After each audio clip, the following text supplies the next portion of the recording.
They were scudding along. I mean, clouds that are miles away, when they look like they're moving really, really fast relative to the trees, you know the wind is ripping. And right now, things have calmed down a bit. Yeah, it's finally starting to give them some more shootable conditions. If I was predicting the score for this match, I could see Stephan coming in around the 147 mark. First shot for blood is a 10x for Stephan Hansen, and it's a 9 for Khaled Elsaid of Egypt.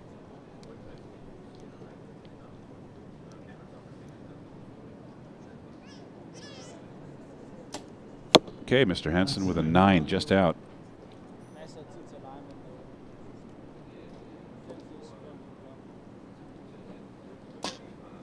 9. Stephan with a 1-point lead.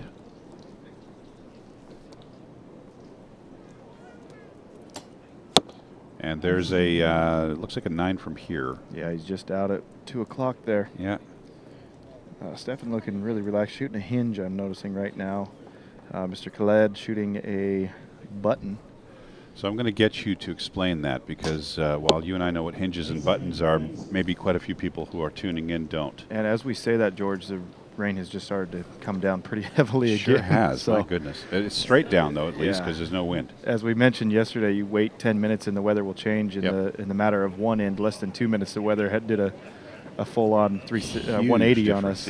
So Stephan Hansen with a 2-point lead right now. What's a hinge? What's a button? Maybe explain that. These compound shooters are using a mechanical release aid. Stephan, as I mentioned, using a hinge. So hinge operates off of rotation. He's not triggering that release. It's what you'd call a back tension release. Yeah, a lot of people refer to it as that.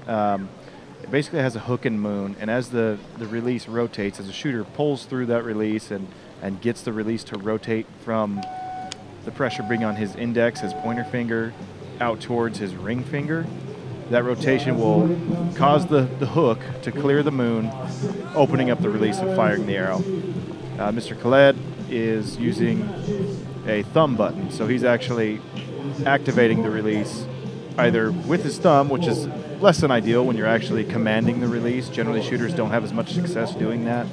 Or he's using it to pull through as he increases the tension, and that tension travels to his thumb. It breaks over on the sear and fires it much like a trigger of any other gun or firearm or any other weapon that is more traditionally shot. Okay, so that raises an interesting question. Earlier today, I introduced you to somebody who was a top Olympic rifle competitor for China, and she wants to shoot a compound bow. And she automatically believes that because she was a rifle shooter, that she needs to shoot an index finger trigger type release. And I got the impression you didn't think that was such a hot idea. No, I mean, these are two totally different games. We've seen people have good success commanding the release. Dietmar Trillis. Dietmar, Christina Heigenhauser, who was a... Jorge. Yeah, Jorge Jimenez, who we may see later. We've had some shooters that have had great success commanding the release, but by and large, the people who attempt to do that tend to go through mental issues that really cause them serious aiming problems and usually run them out of the sport pretty quickly. Issues that shall not be mentioned, but I would suggest that it's a wired thing, right? I mean, it's the way the brain works. Yeah, and with a gun or any other type of firearm, you're aiming and squeezing or pulling a trigger. With a bow, you're also dealing with the fact that it has, on a compound bow, about 20 pounds of resistance you're holding. So you're not just holding the weight of the bow up, you're also holding the tension of the bow, which wants to pull back against you. I think that's maybe where the differences come. I don't know for sure, but well, the truth is some rifle shooters get a case of the yips the same way. Yeah, and I certainly have never competed with rifle shooting. It's something I've done here and there, but I don't shoot a bow or a rifle the same way. I have shot rifle for many years, competition rifle for many years, and I can tell you, I'm very thankful I've never had this issue, but I sure see it a lot. Yeah, and it drives them out of the sport too. Yeah, a lot of shooters who deal with an anticipation issue,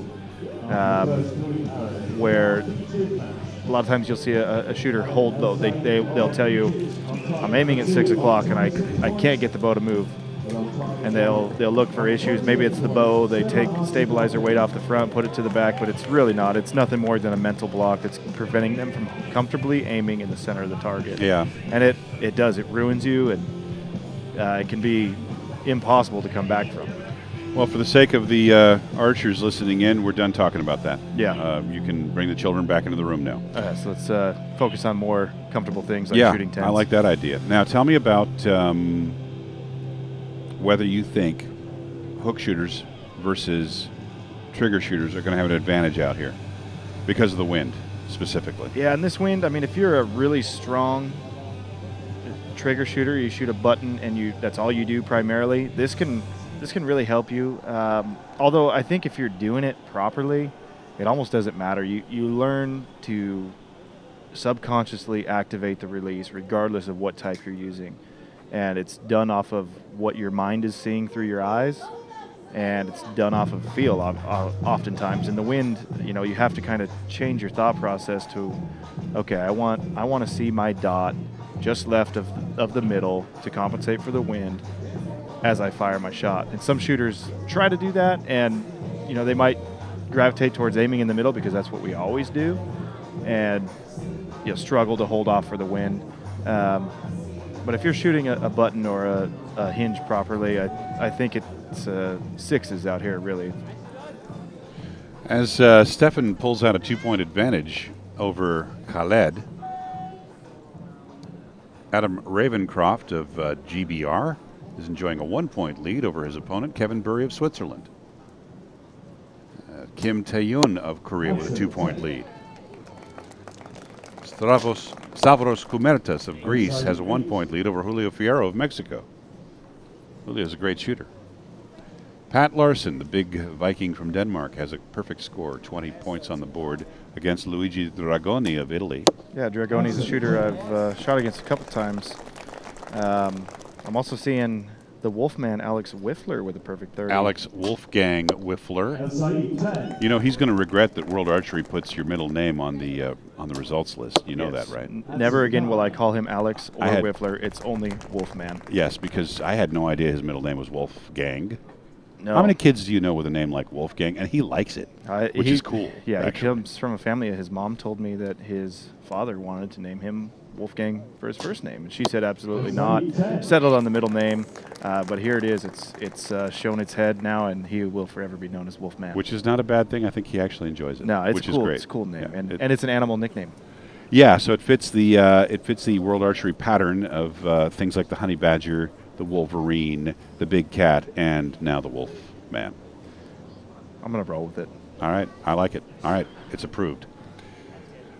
Victor Kalashnikov, AK-47. Victor has a 2-point lead over the great stone-faced Dominique Genet.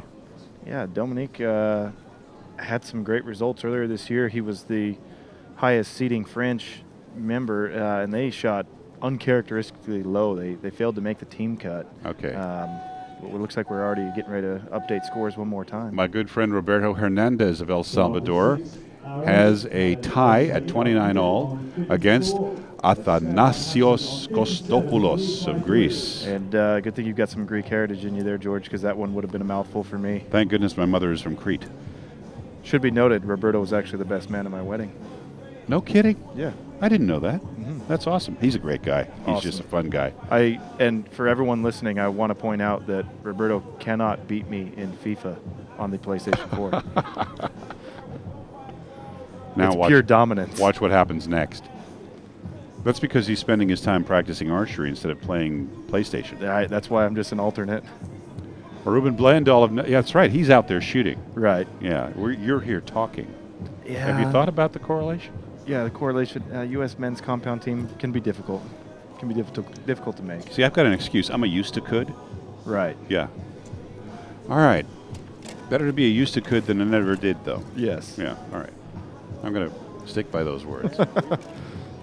Vladimir Brada of Czech Republic and Alberto Blázquez of Spain are tied at 28 all. Domagoj Budin of Croatia has a 1-point lead over Sean Teasdale of New Zealand.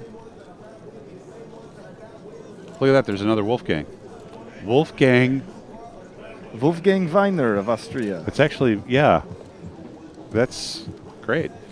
Wolfgang has a 1-point lead over Dunkin' Donuts, Duncan Busby. Of GBR. That's right. Our friend Duncan is down by 1 right now. We'll see about updates as the scores are getting uploaded. And Adam Ravenscroft of GBR, 3-point lead over Kevin Burry of Switzerland. Draw between our friend Roberval dos Santos of Brazil, the former recurve shooter from Brazil, with Kim Tae-yoon of Korea. Yeah, that's they're drawn at 55, so it looks like neither shooter has yet to really find their form. So draw between Julio Fierro of Mexico and Stavros Koumertas of Greece. Yeah, and Julio's had what Julio would probably call a poor year. He hasn't had the success he normally has. Hasn't been shooting the score as he normally does. He's been a busy man. I'm not sure I would have expected a draw between Luigi Dragoni of Italy and Patrick Larson of Denmark. Yeah, looks like Patrick, what did he shoot there? 27. 30 followed by 27. Yeah. That's not helpful. No, 27 is never going to get you far. And Dragoni is a shooter who he won't let you run away with it. He's always going to be around. You can't make a whole lot of mistakes. I shot against him in Antalya actually head-to-head, and was fortunate to beat him in a one-arrow shoot-off. The Wolfman's up by 2. Wolfman is shooting strong. I'm not surprised. The man with the most dignified name on the field, Albertus Cornelius of South Africa, has a 4-point lead over Vilis Svidas of Lithuania. Leandro Rojas of Venezuela leading by 2. 2-point lead for the man with the scariest name on the field, Viktor Kalashnikov, AK-47. 30 on that end. Dominic Genet trailing by 2 versus Viktor Kalashnikov. 1-point lead for Federico Pagnoni of Italy. A draw between Roberto Hernandez of El Salvador and Athanasios Kostopoulos of Greece. Oleg Krasinlokov of Ukraine, 1-point lead over Gabriel Badenhorst of RSA. And Gabriel is a shooter I think could really do a lot here. He's really strong in the wind, always tough, no matter who he's shooting against. One of my podium picks, one of yours as well from our earlier discussions, potentially. Yeah, dark horse pick for us. Yes. Mario Cardoso of Mexico and Marcus Laub of Germany. What's Mario's story? Mario, hard-working shooter. He'll shoot the wheels off the bow. He was in the bronze medal match in Shanghai against Dominique Genet. Came away 4th there. Look, he didn't have the greatest qualification here, so he's shooting against Marcus. I believe he's somewhere around an 80th seed, somewhere in there. And Marcus, a pretty good shooter in his right there from Germany. So could be an interesting one for them. And here we go with the rain again. Yeah, I see blue sky off in the distance, and the heavens have opened up again. What's up with this? You see Stephan there on camera popping the umbrella. And probably hoping to be able to remain under that for a minute or so until it lets up again, because that's all it takes. And there it goes. It's beginning to die already. Wait a minute, it'll change. Yes. 4-point lead for Mikhail Filatov of Russia. 1-point lead for Domagoj Budin of Croatia. 6-point lead for Patrick Roux of South Africa, another person that I expect could very well podium. We're looking at a 1-point lead for Seb Penot of France versus Roman Hafelfinger of Switzerland. We're seeing Peter Elsaid with a 60 on the board. One of two that I see so far.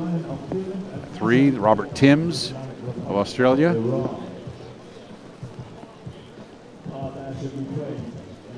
Let's see if there's any more. Daniel Munoz of Colombia. All of those guys with 60s. Victor Oros of Hungary has a 60. So the world record holder for the FIDA round, Peter Elsaid.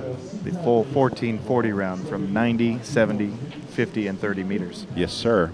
1419. 1419, which is pretty insane. I mean, guys, it's a big deal to make the 1400 number. And as every year goes by, it's less likely somebody will break that record, because where do you find a 1440 round anymore? I think they still do it at local club to Peter, and that's where he actually broke the record. It's kind of a yearly tradition for them. But it's got to be registered with World Archery, so they're smart about it. They're doing that.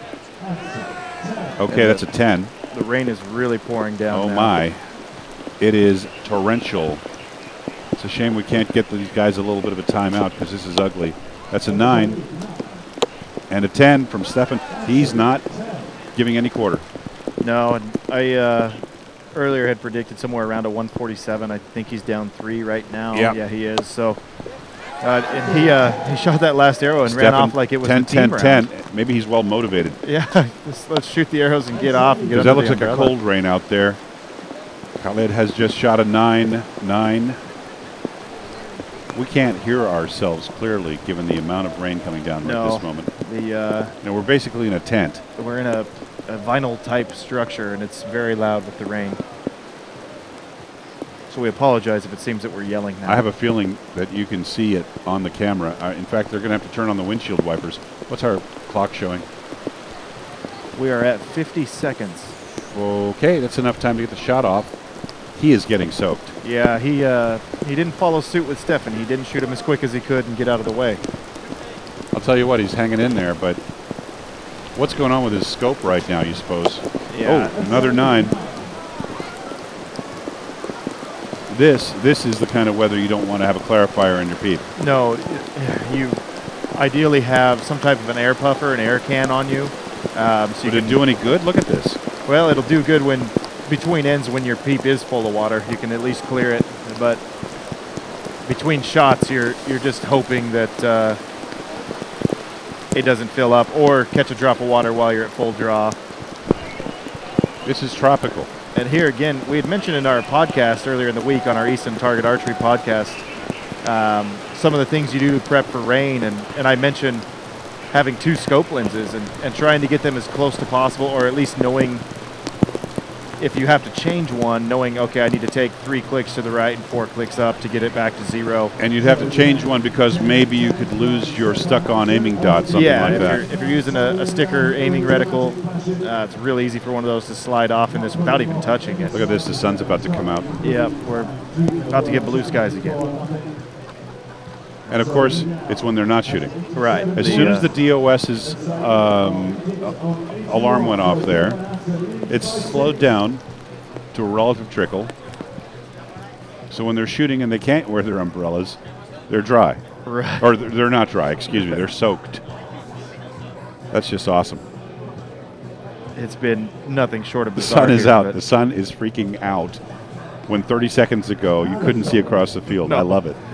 No, we're looking at some type of a church building that must be in the distance. Really pretty classic Denmark style on that brick building. And yeah, just Look at that. a minute ago, It's like it appeared. You couldn't see it. It's amazing. Wish you could be here.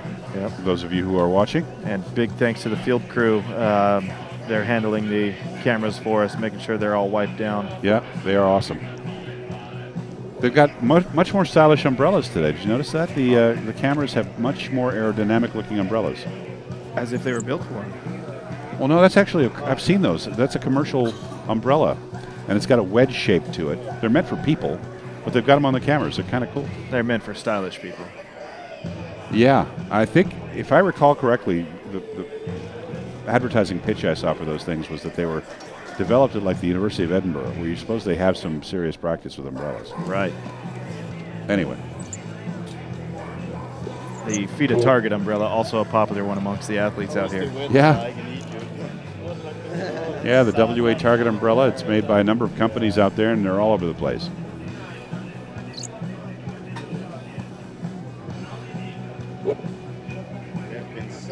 We're seeing here, we're watching the archers pull the arrows from the target, and we look at target 2, you'll see a gigantic black hole just underneath the actual numerical 9, where the target was obviously a little soggy, and the archer had a hard time pulling the arrow out and just created a massive hole. But those are ripstop targets, so you can see where the threads Actually, it's an entire square that's missing from the ripstop threads. In other words, there's a square of paper between each set of threads.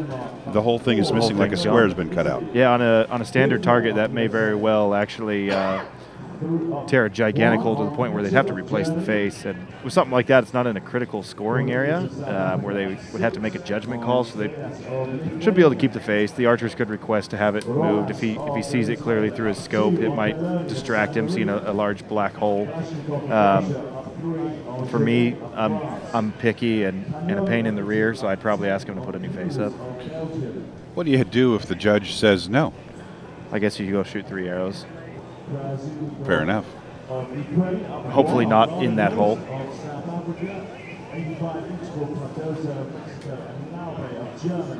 All right, here comes some score updates. Stephan Hansen now with a 6-point lead over Khaled Elsaid of Egypt. It's a 3-point lead for Adam Ravenscroft of GBR. 1-point lead for Kim Tae-yoon of Korea versus Roberval dos Santos. 1-point lead for Stavros Koumertas of Greece versus Julio Fierro. Pat Larsen with a 4-point lead now, so he's pulled ahead. Pat made The some Wolfman moves with a there. 1-point lead.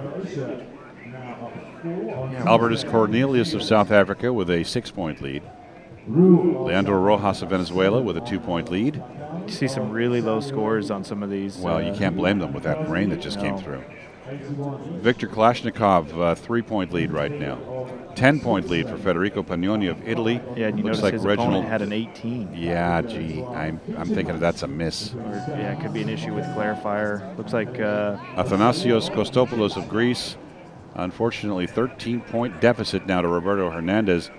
He had a 15. that's got to be a miss. Brutal. as well. Whereas Roberto had a 28, right up there, only a point less than his previous two ends. So Stephan starts that in with a pretty much extra center 10. Yeah. Stephan has just Elsaid. been on a roll. He's Elsaid just matched shooting it. really well. But yes, indeed. Well, he's dry now. He's feeling better, I'm sure. Right. Well, he's not dry by any means. I'm sure he's soaked to the skin. Stephan with another one Stephan, right there not in the just middle. a 10, it's an X, and it's Yeah. touching the previous shot. He's got a comfortable lead. He's really just going to relax and try to find his Yeah. form. This is important for a shooter entering these head-to-head matches to be able to get on the clock. 10-10-10 from Stephan, so To get on the clock and go head-to-head and just be able to work your shot and find that. That's critical. It does a lot for you going forward. no doubt. And, you know, you called it earlier, Steve. You said that some shooters are going to treat that as an opportunity to just, you know, get their feel. And I think that's what we're seeing here, you know. Right, and we've Meanwhile, George- you know, it's arguably really good practice for his opponent, Mr. Elsaid. Yeah. Where else are you going to have a pressure situation like this except maybe at the final? Yeah, and this is I mean, Because, it's you always know- good to get on camera and deal with that. Even if you catch the loss, it's never a bad thing. It's good experience gained, and it's unfortunate, obviously, to have to go head-to-head on camera in your first match at World Championships. But as the 100 seed against the 13, the odds are stacked against you anyway, so he's taken as much as he can from it. You know, what's interesting is some people rise to the occasion. Actually, you'd be on my short list of people that I would expect to rise to the occasion, put on camera, and you'd actually do better. I try. Another thing we talked about, George, is, and you and I have had these discussions privately at work and just in our daily banter about archery. We've mentioned that the top 8 shooters get a bye into the round of 32, I believe. Yeah.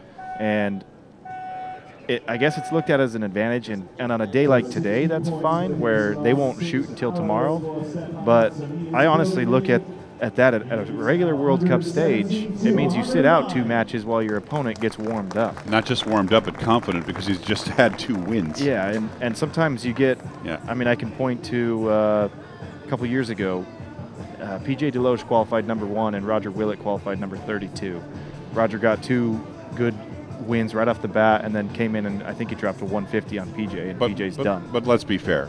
Roger is world-class, absolute, huge shooter. And, you know, PJ is a great shooter, but Roger's 32nd place was an anomaly. Yeah, it's not common for him.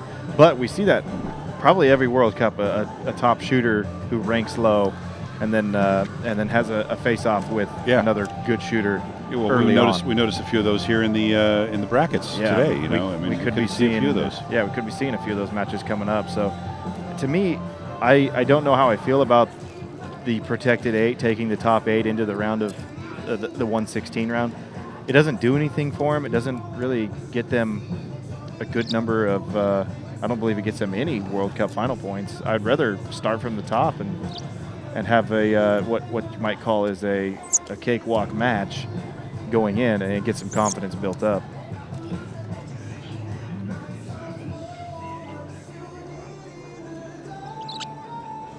Peter Elzinga is up by 5 right now. Roman Heffelfinger versus Sebastian Pinot, Roman of Switzerland, with a 4-point lead. Sebastian had some struggles there in the third end when it got really rainy. He had a 19. Sebastian also ranked lower than I would have expected. Yeah, he struggled in the wind. Does it take a little time to get over that? I mean, like days, something like that? Or do you need to spend some time working indoors, or what do you do? You know, our good friend Kevin Wilkie likes to joke that it actually forced him into retirement. We had a really windy tournament at the Texas Shootout, and he said, you know what, that ended my archery career. He said it, you know, being funny, but to a point, he also said, no, it took me a long time till I was able to comfortably aim and execute again. Yeah, well, you know, I know some shooters, one of them very, very well known, who refuse the idea of trying anything other than their normal back tension release. You know, they will not pick up the button in the wind because they say it would take them too long to undo the damage from switching. And Dave Cousins told me that. Well, Dave's the other way. Dave shoots a button constantly. It's rare for him to shoot a hinge. If he's shooting a hinge, there's been something go wrong. But yeah, I mean, Real Wild is one of those who doesn't like to touch a button.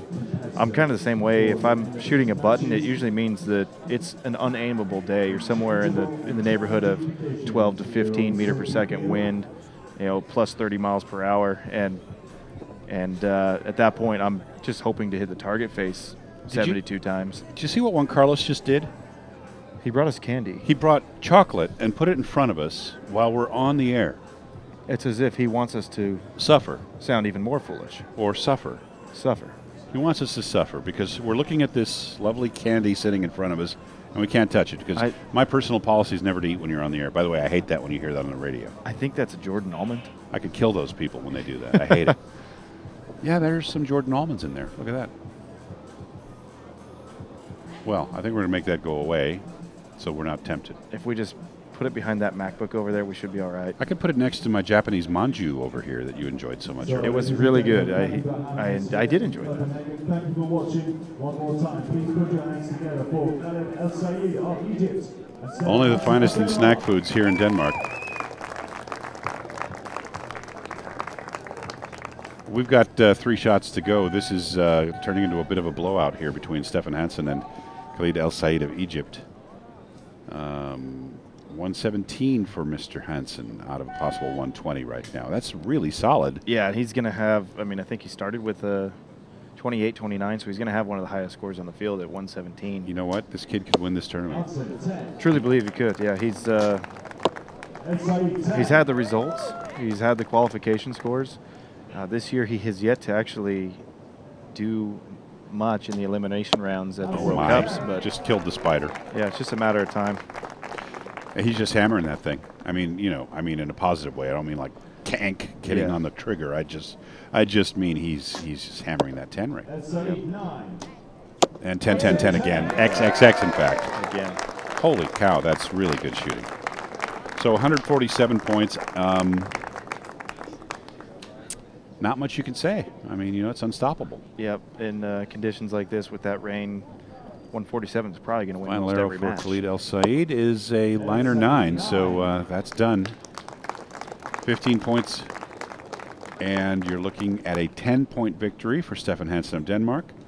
And considering the pressure, and considering his experience level, and considering everything else, well done to Khaled Elsaid. Yeah, and I'm noticing that this entire fan section, which is still full, by the way. Yeah, and it's predominantly full of people here from Denmark, obviously cheering from Stephan.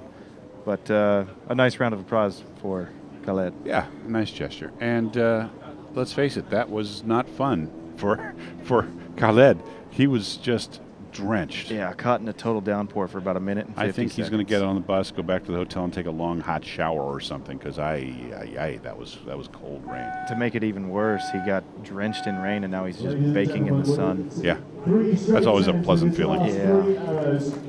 All right, let's see if there's any shoot-offs. There might very well be. I mean, it's possible. We had a lot of close ones going down the rack here. A lot of active targets on this field of play. So forgive us if we're not calling out your favorite combo, but you can follow it live here on the website. There's links down below. If you're looking at this on YouTube, you can scroll down a little bit and you'll find a link directly to the live results. I think our job was described as talk about what's going on, but don't necessarily do play-by-play. So you can get play-by-play anywhere, but one reason we're here is to try to share with you what it's like to be here, and also some insight. Steve knows all of these shooters, and you know, I'm more of a recurve guy myself, so I'm just here to push buttons. George handles the button pushing extremely well.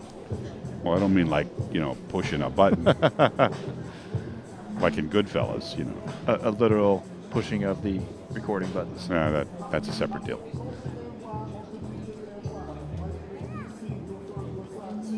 Starting to get some scores rolling in. You know, Juan Carlos is manning the. He was on the computer back there, and he was answering some questions. I haven't seen what's rolling in. I'm dying to see what people are saying about this. It could be really bad, but I can't see it because Juan Carlos has got the computer back there, and I am unable to see the roll of questions because I use a Mac, and I don't think it works on a Mac. Or it does? It does? But is it only when you're live?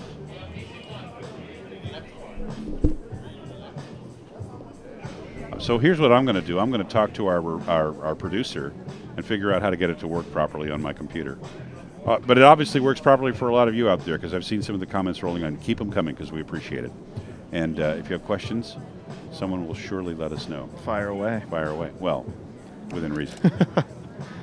We'll answer the appropriate ones. Sure. Well, it's archers. They're not going to give us inappropriate questions. We won't have We'll too never much. have, especially not from our friends in Australia. We won't see any inappropriate questions from them. Cheers to the Aussies. I don't. Oi, oi. What time is it over Hey, there? we've got a shoot off. So We have a tie on 7 between Piero and Kumatas. we've got at least one shoot off. Denmark.